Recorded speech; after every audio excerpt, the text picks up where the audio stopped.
छोट्या पडद्यावरील अप्पी आमची कलेक्टर ही मालिका पुन्हा एकदा प्रेक्षकांमध्ये विशेष चर्चेत आली आहे। तसेच या मालिकेतील सगळ्यांचं आवडतं पात्र म्हणजे सिम्बा। त्याची ही भूमिका बालकलाकार साईराज केंद्रे हा साकारत आहे। त्यांनी ही भूमिका आपल्या सहज सुंदर अभिनयाने चोख वठवली आहे। त्यामुळे त्याच्या भूमिकेला सध्या प्रेक्षकांचं भरभरून प्रेम मिळत आहे। चला तर पाहूयात त्याचे खरे आई वडील कोण आहेत।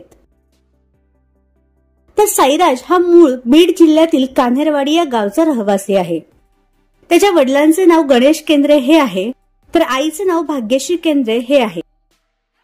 विशेष म्हणजे साईराजचे वडील गणेश यांना देखील कलाकार व्हायचं होतं, पण त्यांचं हे स्वप्न साईराजमुळे सत्यात उतरलं आहे असं ते म्हणतात।